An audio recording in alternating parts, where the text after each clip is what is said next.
Right now on 10 News this morning, the recovery effort continues for a 12-year-old girl who fell into the San Vicente Reservoir. Crews again now calling it a recovery mission. A brazen kidnapping, a man accused of snatching his neighbor's daughter while her family was right inside the home. And in Washington, D.C., police are preparing right now for the Unite the Right rally on the anniversary of the deadly Charlottesville protest. 10 News this morning starts right now. Live from the Scripps Studios, this is 10 News.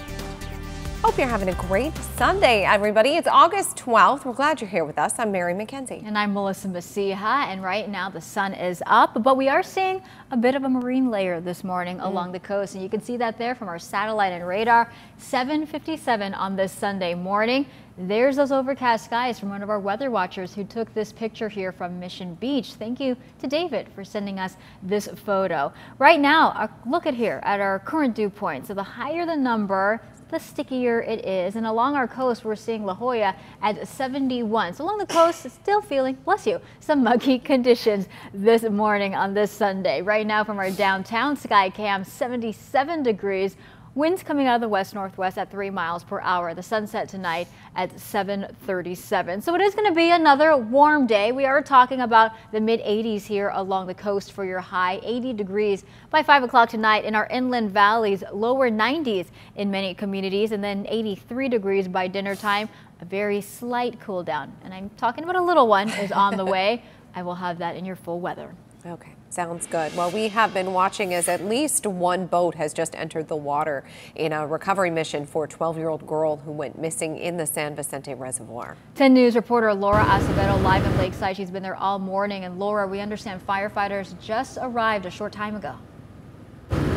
Good morning. Yes, they've been here for a bit now. They were getting all of their equipment ready. I want to direct your attention to the water where we can see that boat with divers. It just got into the water a few moments ago. As Mary said, we assume they're heading to the location where they are going to search. There are now 2 boats in the water. This all started yesterday at around 6 last night when a 12-year-old girl fell off a ski-type boat. Rescue crews were looking for her, but this has now turned into a recovery effort. She was with her family at the time she fell off of the boat, and officials say she was wearing a life vest, but lifeguards later found it damaged in the water. Today they're going to use divers and sonar technology to help find her. Lifeguards say the water at this reservoir is cleaner, so that does help them a bit. However, they say the lake is very deep. The depth here at San Vicente Lake is pretty deep. It gets deep really quickly. And the area that we have, we think, is the deeper water. So we're gonna really try to put an emphasis on the use of the technologies. And again, a difficult long day ahead for that recovery effort. You can see those boats heading out into the water right now. The reservoir is closed to the public today while they search for this little girl. Again, they are working on a recovery effort now. Reporting live near Lakeside, Laura Acevedo, 10 News. All right, Laura, thank you. A man is in jail this morning accused of kidnapping and inappropriately touching his neighbor's 3-year-old daughter. This happened right near Oak Park Elementary School. Police were called there just before 10 yesterday morning. The child's 2 uncles talked to 10 News off camera. They say the little girl was napping inside the home when another family member noticed a window was broken, but it's unclear where the man took the little girl or for how long. The family says once she was back home, she seemed upset and reserved, but then told them that he had touched her. One of the family members then confronted that neighbor.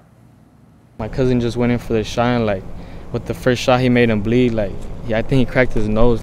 He says his sister pulled him apart and the man ran off. The family says that the toddler and her parents went to the hospital to get a rape kit. The San Diego Police Sex Crimes Unit is investigating. Now to a 10 News follow-up. County officials have identified the woman killed in a crash in Vista last weekend. Investigators say 33-year-old Delilah Perez lost control of her car and overturned on the 78 near Mar Vista Drive. She was then hit by a suspected drunk driver who didn't see her. Perez was ejected from her car and died on the scene. CHP says a third car, possibly with a DUI driver as well, may have been involved. At this point, though, they are still investigating. Some new video to show you this morning shows just how fast the smoke from the Holy Fire built. This is in Rancho Santa Margarita. The fire has exploded since it started Monday. You can see it reached more than 1,000 acres in this video in just a few hours, but it's now spread to more than 22,000 acres. We do have some good news, though. Firefighters have updated containment numbers just within the last few minutes. It is now 41% contained. Some of the evacuation orders have been lifted as well in Lake Elsinore.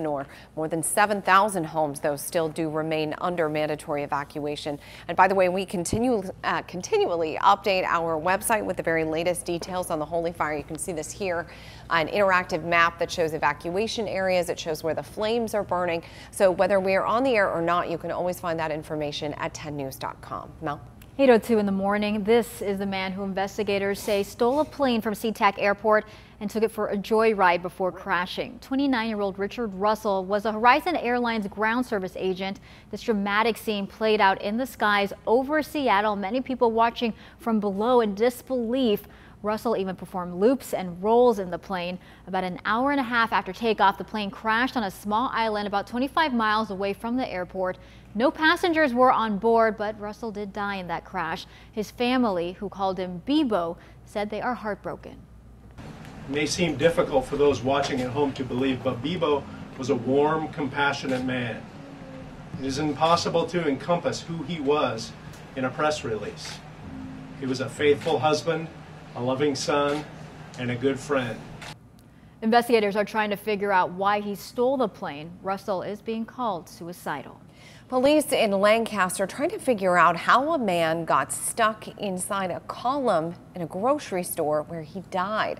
A worker and the store's plumber made the gruesome discovery. This is Winco Foods there in Lancaster. They were trying to locate a foul odor that was coming from this column. Detectives think the victim may be a known suspect who led deputies on a pursuit Monday. Investigators say the suspect got onto the roof and disappeared, and they assumed that he had just escaped. When they found the body, they say this was obviously a shocking turn of events.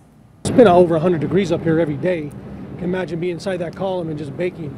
So yeah, it's a strange development how that happened, and if he died that way, it's a horrible way to die. Crews, as you can see, they have to chip away at the column in order to remove the decomposing body, but right now it's unclear if he fell to his death and became trapped or just couldn't get out. They're not exactly sure what happened here. The coroner will have to look into how the man died. Some shocking video here. A police officer now suspended after this video of him punching a man went viral. The man in the video is being treated in a hospital for his injuries, and the family right now is looking for justice.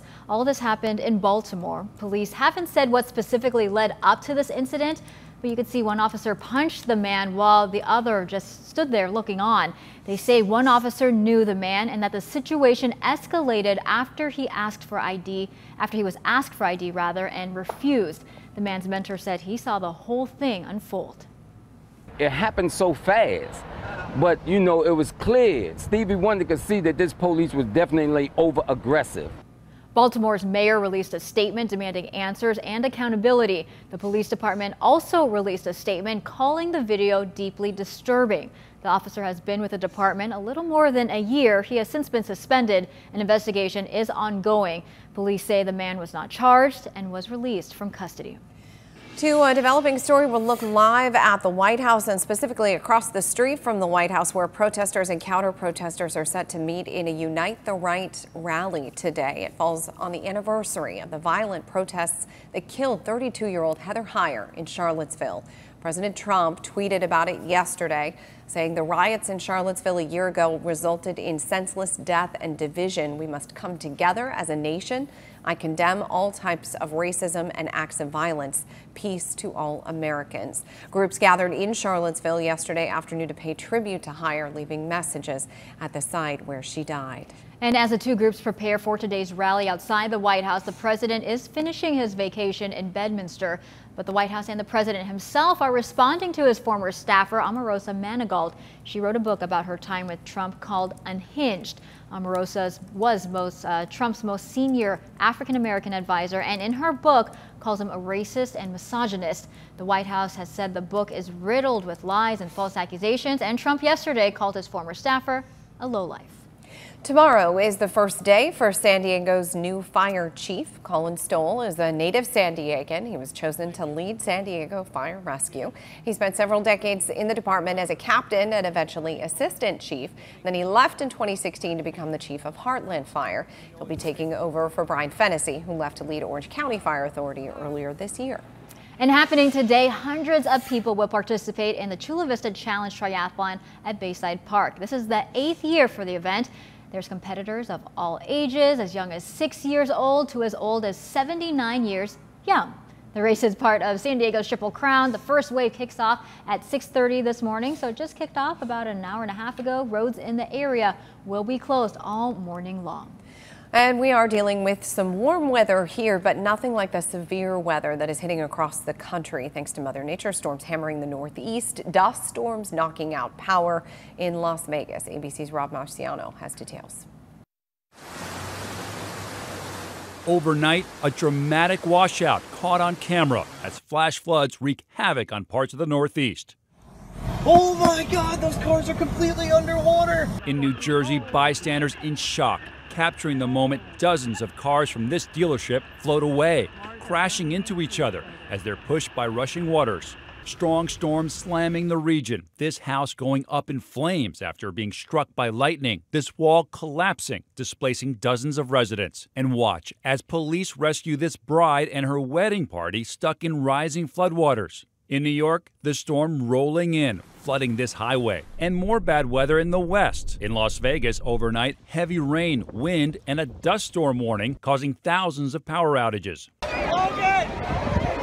This baseball game interrupted as the dust pours over the center field fence. Players and onlookers quickly running for cover. Now, San Diego's most accurate forecast. This is 10 News Pinpoint Weather. And you know, we do have another warm day on tap. Little cool down Nothing coming like up. that, of course. I know, yeah. And you know, we got an email from someone telling us about a power outage in El Cajon. Yeah, Mike says that they've been out of power since last night, which of course without AC. Not comfortable at all. Not that far inland. Yeah, the expected restoration is 9 o'clock, so several hundred people out of power right now. SDG&E still figuring out the cause. So hopefully that gets fixed very soon because, like I said, My another fingers are warm crossed day. for you, Yeah, Mike. both And fingers, everyone both else, hands yes. and toes. Oh my gosh. And it sounds like he got his power back on, but he's one of the lucky ones. So yeah, some people might not have their power back on still. Again, 9 o'clock, hopefully they'll have it restored by that time. 8:09 in the morning, this is a look here at La Jolla. Overcast skies along our coastline. A little bit of patchy fog. Anything should burn off though by later on this morning. We've been talking about that slight cool down. I don't want to get people too excited because when I say slight, it really is very slight. And we are still dealing with some muggy conditions here near our coastline. Water temperatures continue to be comfortable, 76 degrees in the waters there near La Jolla. If you do plan to go outdoors, it is going to warm up. Balboa Park by later on this afternoon, about 82 degrees. We're going to stay in the 80s here until about 6 o'clock when we drop to the upper 70s. Lots of sunshine though. Make sure to drink plenty of water if you do plan to head outdoors. Right now, our current conditions, we're in the 70s along our coastline. Warmer there in Metro San Diego, about 77 degrees. If you're waking up in Poway, good morning, 70 right now. Ramona, you are currently at 72. And over there in Jamul, 72 as well. Our forecast highs for today, we're going to be in the upper 70s to lower 80s. So again, a couple degrees cooler compared to yesterday, and we'll continue that downward trend over the next few days. This is a look here at our day planner again. Again, we're talking about the mid 80s for the high along the coast and inland valleys. I know we're looking forward to that cool down, which is on its way. Here we go along the coast here. We're going to cool it down to 81 degrees, and then overnight lows though still pretty warm in the 70s. In our inland spots, 90 today, and then 3 degrees cooler by Tuesday into Wednesday. I'll take it though. I know Mary will take it, although it's not quite a big a shift as many people are hoping for. The mountains, lower 80s, and the deserts, triple digits there all across the board. it really is the overnight temperatures that I keep a close eye on too, just to see if the whole house fan that we have can possibly do its Yeah, thing it by has bringing been in some of pretty that warm cooler air. overnight. It has. That hasn't come down, but looks like there might be some relief midweek. So fingers crossed. Thanks, Mel. Body camera footage shows a boy with autism